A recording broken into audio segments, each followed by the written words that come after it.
Hi everyone, how are you? So I want to talk about something today.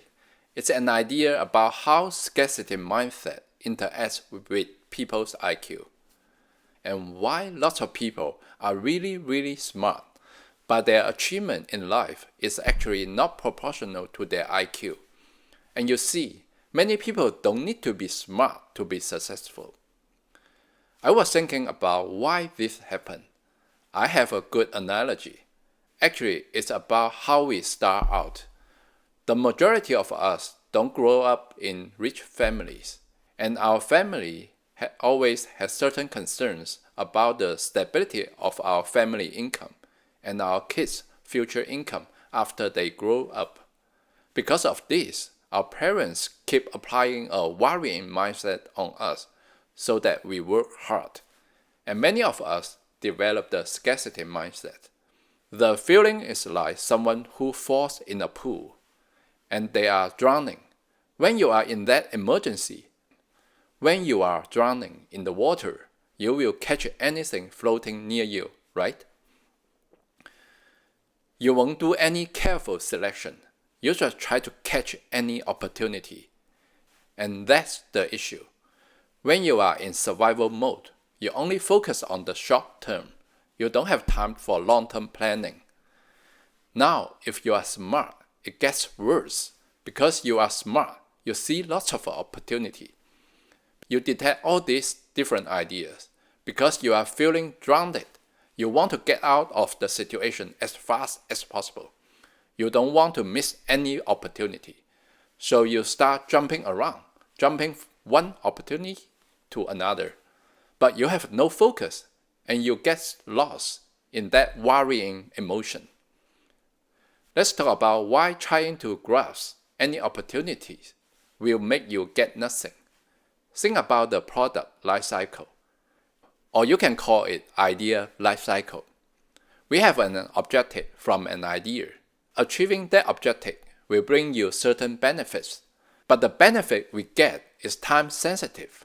When we introduce a new idea to the market takes time to adapt. If we are too early, we get very little back.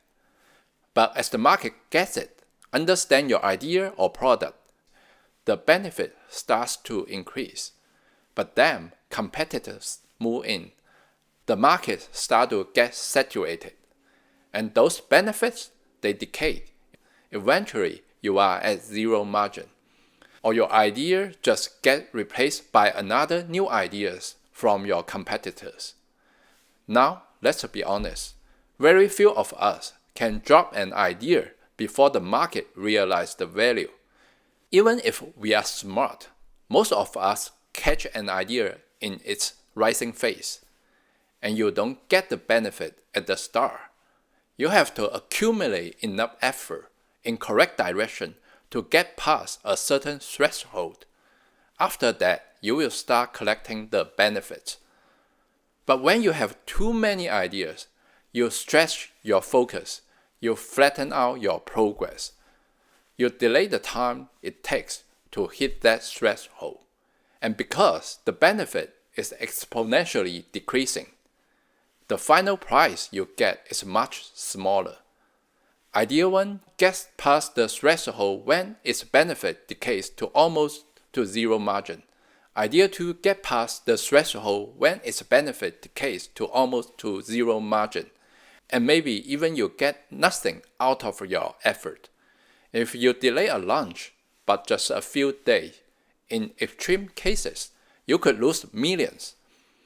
This explains why many of us, pretty smart people, put in our highest effort and enthusiasm, but we end up being mediocre.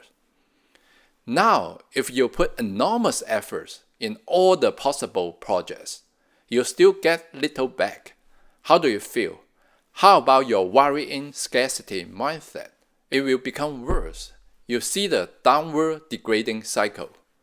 If you are a person with ambition and persistence, you will try to grip more floating objects near you.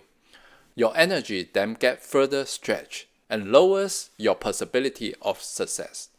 Or you just lay back and accept your mediocre. So, smart people They detect all these ideas. They work on all these ideas. But at the end, they get very little benefit. Because nothing actually gets complete before the idea or product obsoletes.